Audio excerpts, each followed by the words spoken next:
What's going on there, YouTube? Got a blast from the past today. What we're looking at here is an original Bolink Legends car chassis. Now, back in the 90s when I was in my early teens and all that, I was in the RC and I had a Tamiya TA02 touring car with Alfa Romeo body, and I had an RC10 T2 stadium truck. And I remember seeing these Bolink cars everywhere, and they were cheap. It was tempting, but you know, they're pretty basic, they're pretty simple, and I just wasn't that into it back then. Fast forward 25 years, and yeah, I'm sitting here with these complex rock crawlers with transfer cases and leaf springs and scratch-built chassis and scale V8s and stuff. And I just wanted something simple. I need some good, simple fun. Just do some bashing, you know, just not like Traxxas Slash kind of bashing, but you know, I love old stuff, and now the stuff that I had or was around when I was a kid, it's old. I'm old, but these are they're making a comeback, and I'll show you that here later in the video. But this is all original. It's missing some stuff, and it's got some very outdated electronics on it. This is the Bolink Legends car. It came with a brand new clear body, and I have that drying. I washed it. It's pretty scratched up. Somebody peeled the protective film off of it, and I never cut it, never painted it. So that's part of the reason I chose this one. These are readily available for pretty cheap. Bolink went out of business. Basically, they were bought out, and things didn't go that well, and they went out of business. And some of the original founders bought it back, and you'll see kits like this still available from RJspeed. So I'm waiting. FedEx UPS is supposed to deliver a brand new one today. I'm waiting. It's like 6 o'clock, and I don't think they're going to make it, but it still says it's on the truck for delivery. But I wanted to have two because, you know, these are just fun, cheap race cars. So I got this as an original Bolink. I picked it up on eBay, $60 shipped with the new clear body. It's got a full slew of electronics. It's got a 4-cell nickel metal battery strapped to the bottom. I think it's 4-cell. Legends Racing has been around forever. It's still around in a lot of places. Nowhere around me that I know of. But I thought it might be kind of cool to start up a little league, maybe. They have rules. And they've carried on the tradition on RJspeed. If you look at their website, there's a link in the video description. They didn't sponsor this in any way. I just, you know, this is kind of cool. This is good entry-level fun. Parents, take your kids. You can go race these and just, you know, it's fairly inexpensive. You can get into one of these complete ready to run, basic everything for under $200. The kits are cheaper than that, but with electronics and everything. But for a ready to run little race car, it's direct drive. It's going to be fast regardless of how basic the electronics are. But like I said, RJspeed's website has the original rules for the Legends Racing series.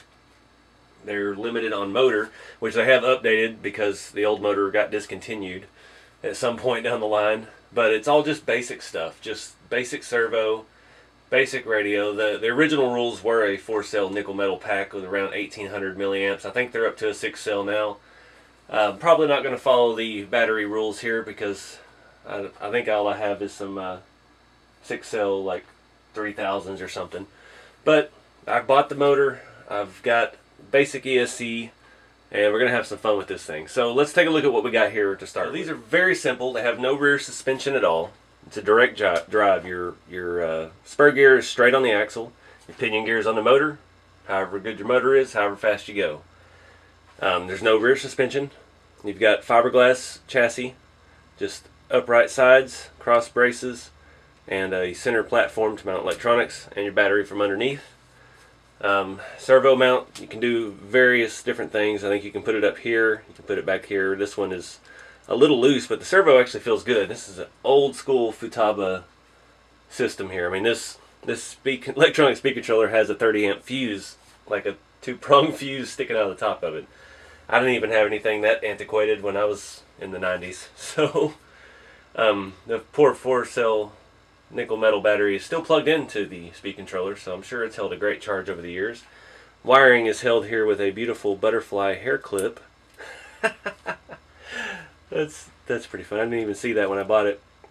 And we have about 35 feet of antenna cable.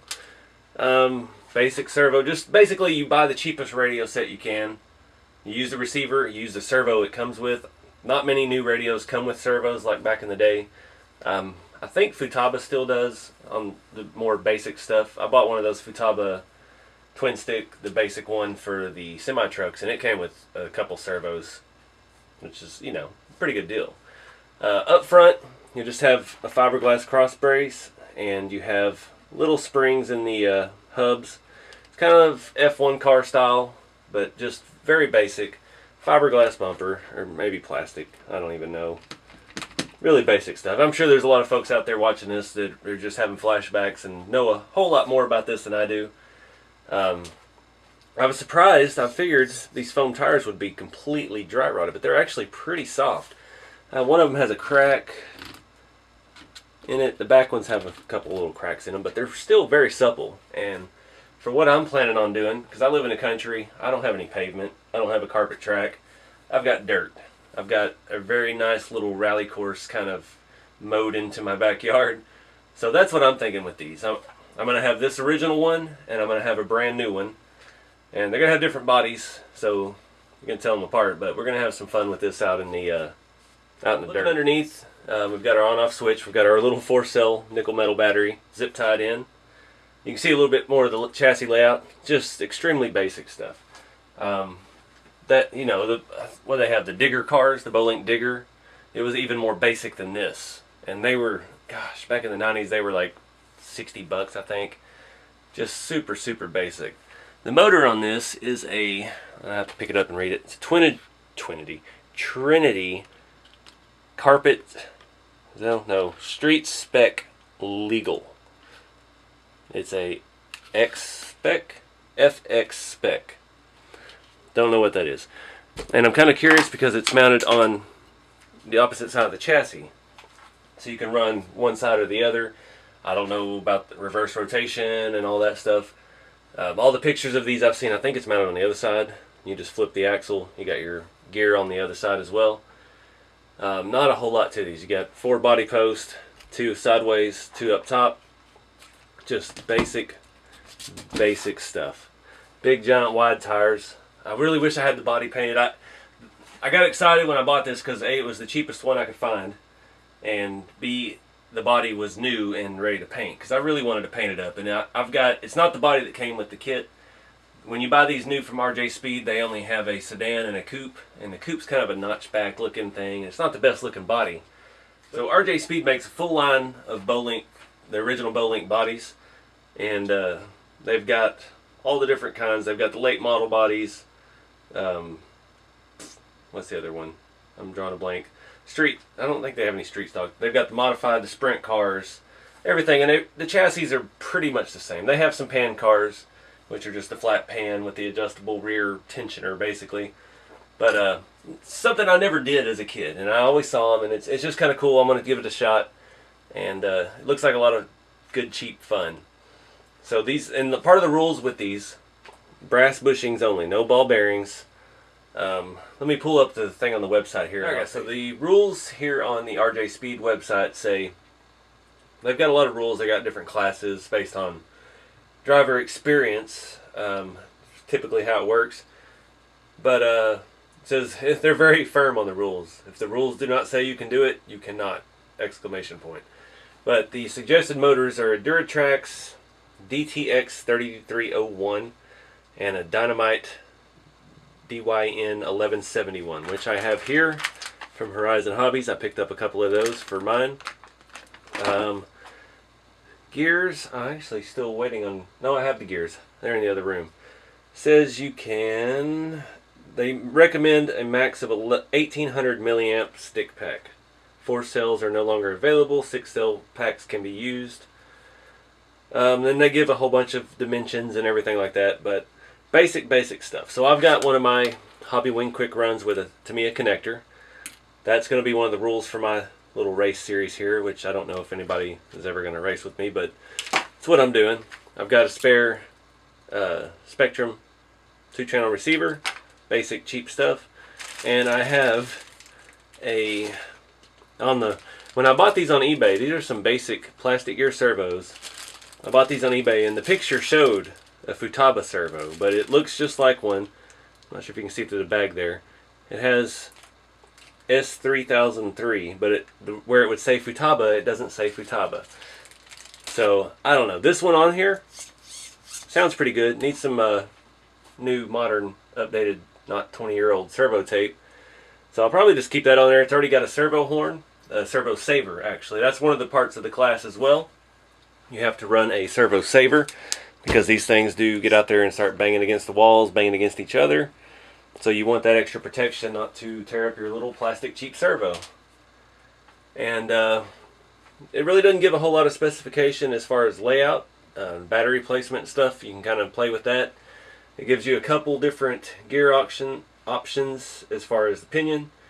I don't remember what I bought. I'll have to find them and tell you. I believe they were the higher tooth count because I wanted a little more speed, I think. But yeah, this thing is pretty good shape. It doesn't look like it's seen a whole lot of use. The tires have some wear. I'm missing a couple screws on the rear tires, holding it to the hubs. Missing a screw on my front bumper. The battery's still plugged in. The motor and stuff. I may try this motor out just for grins here in a little bit. But we've got to paint the body up first, and I need to go outside here and check to see if UPS has dropped off the other kit. Alright guys, UPS just delivered. I can't believe they came this late. So, a few weeks ago, I ordered one of the Spec 2 chassis. And every website uses their stock photo, and once I got it, I opened it up, and I realized it's a true dirt track car. It's a true oval car. The chassis and everything is offset to one side.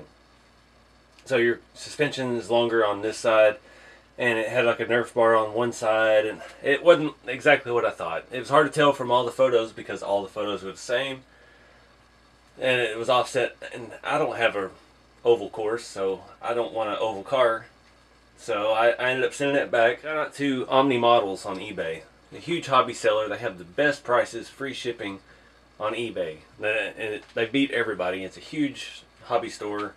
I don't know if they have an actual brick and mortar location, but that's one of the sellers I buy a lot of stuff from, especially kits. They have really good deals, so check them out.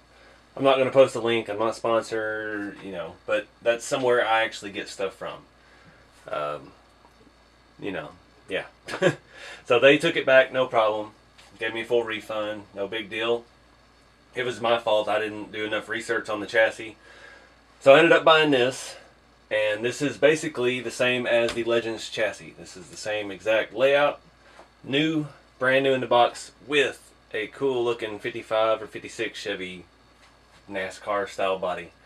And I'm not a big fan of Lexan, so this is gonna be a challenge for me to paint all of this and not screw it up. But it's taking you back to a simpler time in the hobby. So we're gonna unbox this thing real quick. And we're going to start, I'm hoping to get some paint on the chassis, on the bodies tonight. I got to see if the other one is dry yet. And yeah, we'll start putting this chassis together. Alright guys, so I got everything unboxed. Before we move on, I have to acknowledge how well this body fits my TA02 Tamiya chassis. This is the shorter wheelbase one. I think it would work pretty well either way with those 2.2 Vanquish wheels on it. But that's not what we're doing here. We're actually going to make this what it's supposed to be. So, just a cool thought. Everything laid out, it is so simple it hurts. I did not know it came with this. It comes with a Lexan sheet with 3 hood scoops. Different engine options. Guess you could just spray paint those silver from the inside, cut a square hole in the hood of sorts, and have it sticking through. I imagine these are probably similar to the Bolink digger motor scoop things that they had. I won't be using that because I really like the vintage stock car look. That's kind of what I'm going to go for with this. But we've got our instructions. We have window masks, which I don't have for the other body. That's going to suck because I suck at masking. We got our instructions and everything in there. We have L2 rear axle. It's got the gears, it's got the hubs, it's got the shaft. These are so simple. There's nothing to it. It's like a go-kart. We have C1 chassis kit. It's got the side rails and all of the cross members and some other stuff in there I don't know what we're going to do with yet. And then we have 2 bags of tires. Our rear wides and our front narrows. These have kind of a generic stock car looking wheel on them. I have never driven an RC car with foam tires, so this is going to be exciting. And I don't have carpet or pavement. The body looks fantastic. It's pretty wide because the chassis is pretty wide. There are no pre-made marks for the rear tire well, so it makes the body kind of universal for things. The way it looks on the box, I mean, 55, 56 Chevys have a very low cut fender skirt style fender, and this is not going to have that. It's stock car look, so we're just going to cut a nice big circle in it. Once I get the chassis built, we'll be able to mark the wheelbase and cut it appropriately. But yeah, so let's get started. I'm going to pull out the instructions and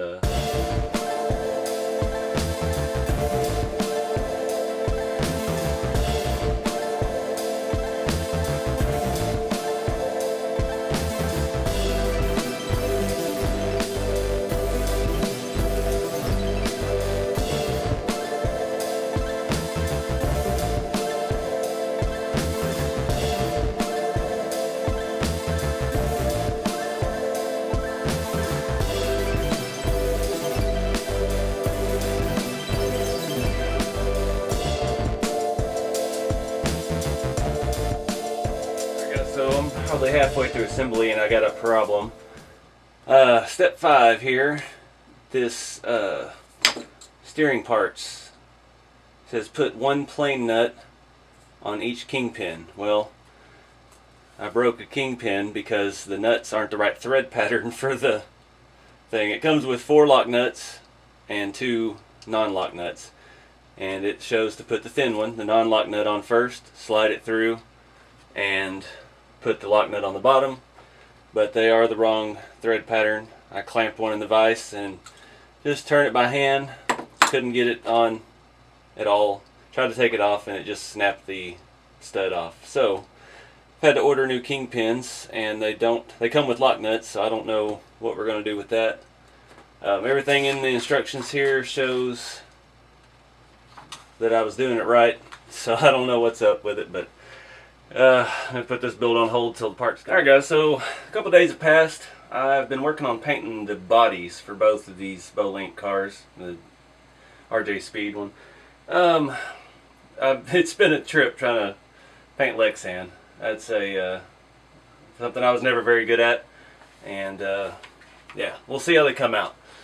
But in the meantime, since we're missing the part, or we broke the part on the RJspeed kit, I'm going to move my attention here to the original Bolink Legends frame, and all I really got to do is strip off this antiquated stuff and swap on a new ESC. I'm probably going to keep the original servo. It feels good.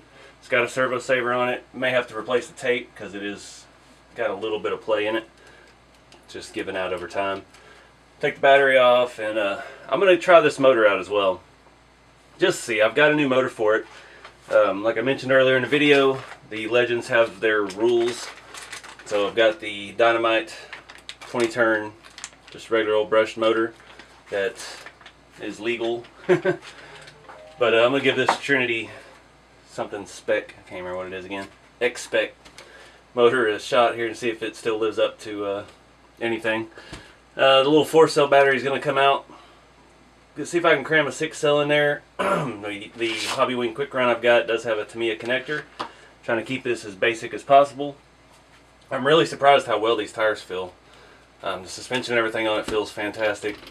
Everything rolls nice and smooth. I'll probably add a little fresh grease or lubricant oil to the bearings. That's the thing on these. They don't have ball bearings. They have brass bearings or bushings. And part of the instructions, it says to lube them with a fine, like WD-40 type deal. What I typically do in those type of situations, I will use like a gun oil, a Rem oil, or I've got Hops number 9 lubricating oil for rifles and stuff. That stuff seems to work very well in these applications. And yeah, so I got another servo, but I'm just gonna leave that out for now. and let's get started.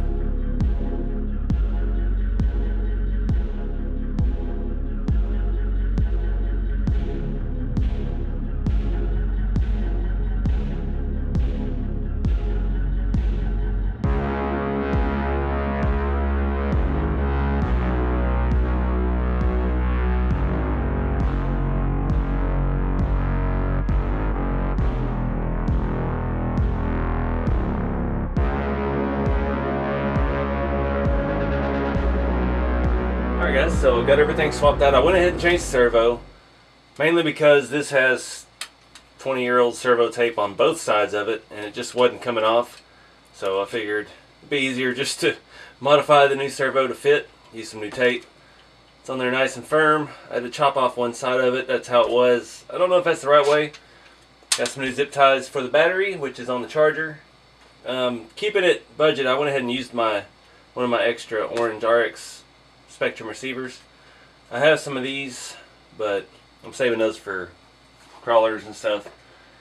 So this body, somebody had already peeled the protective film off of it, so I had to carefully spray and make sure I didn't get any overspray on the outside. And it did not come with window mask, which I did a kind of crappy job of masking off the windows. Hopefully it doesn't look that bad once we peel the tape out. But I did the best I could. I suck at Lexan. I was happy that I actually found some silver paint I had to do the grill. There was no way I could cut a perfect circle for the headlights. But it's kind of a, it's a dirt track car. So the next step here is to cut the body out completely. Then we'll peel the mask and clean it up. And I want to do some stickers. I don't know if I have any numbers or anything, but we'll see what we can come up with. I was pretty happy with how the paint went down. I'm not very good with Lexan, ever. Never have been. So kind of went with the box art style. Black steps, yellow paint. But hopefully we can make it look cool. So I'm going to get started here cutting the body.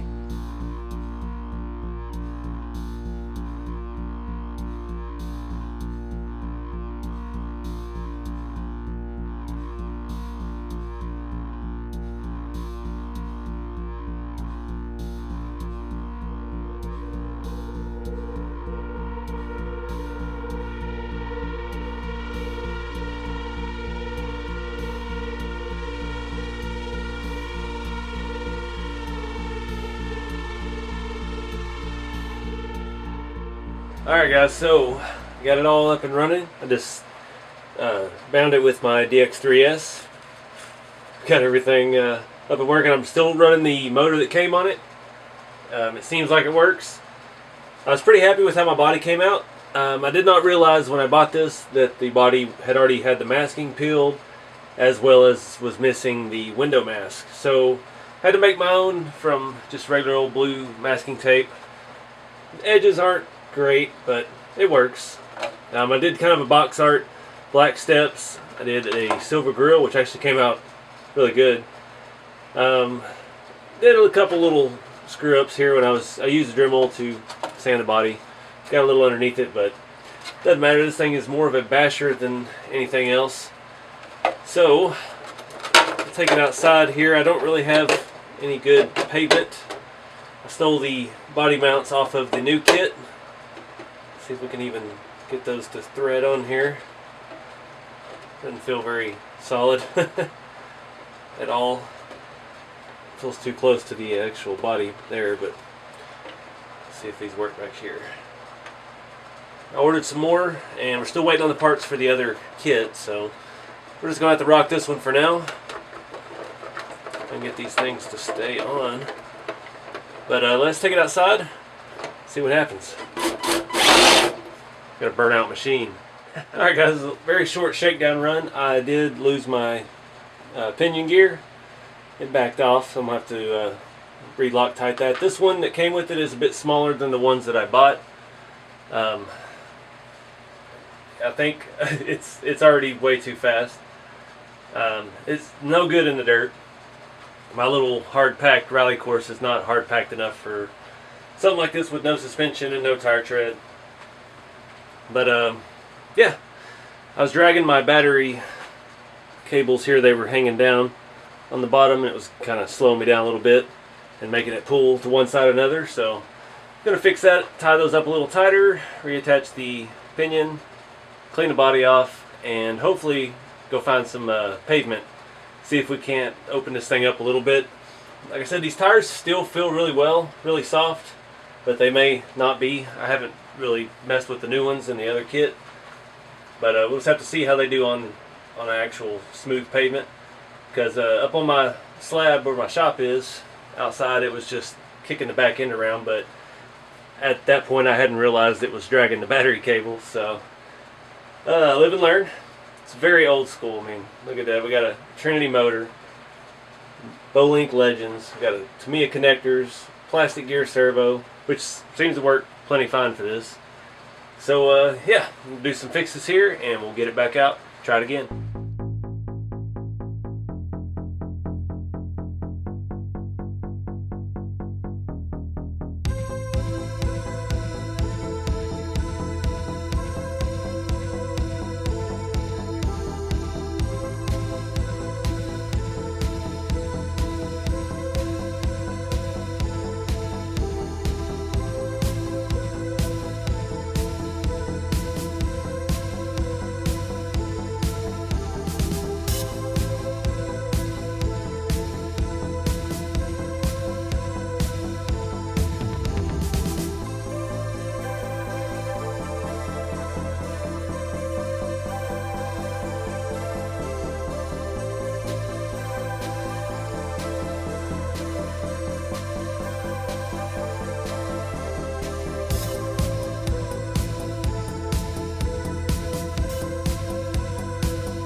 Alright guys, so I apologize for this video being so long and so out of whack. I filmed this I started this almost exactly a month ago, and I got this new kit from RJspeed, and then we had the part issue and I postponed it like a couple weeks, and the video sat idle for so long I didn't do nothing with it, and I ended up losing the footage of the test drive of the original Bolink Legend.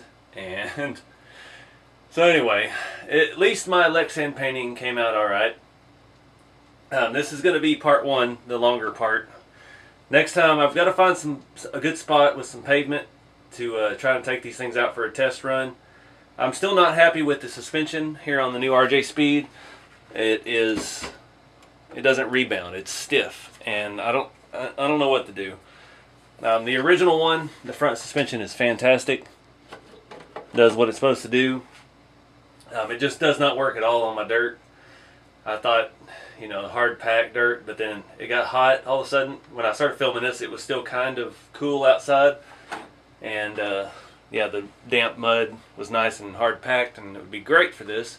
And then by the time I got all this stuff in and filmed and ready to run, it all had dried out and just turned to dust, which made a mess of everything. But yeah, I'm happy with how the bodies came out. This is probably the first Lexan bodies that I have not been super disappointed in. I've gotten a lot more patient in my years of doing this stuff, but honestly, I really prefer the Legend kit over this, whatever this other one was. I don't even remember now, it's been so long. The Spec kit, or what was it called? Sportsman Racer, that's what it was. I thought it'd be cool, kind of big body NASCAR vintage look, and it is cool, but it's not as cool as the Legends car. Legends car is just, the body's just so simple. The bumper's outside to protect the body. It's just gonna be a good all-around basher. Now I've got some numbers for the sides of these, but I don't think I'm gonna do it now, especially with the flames on the 55. I think it looks pretty good. So I'm sorry for the long-winded video. You really don't get any kind of conclusion here. We're gonna have to wait for part two because I gotta find some pavement. I'm gonna have to go a couple towns over, find a church parking lot or something, because there's just nothing around me. I had my little slab outside I used to drive on, but I built my shop, so I've got cars and stuff in there, and I just don't have pavement anywhere. So I appreciate you watching. If you made it through this long, I really appreciate it. Yeah, keep it scaled. I'll see y'all in the next video.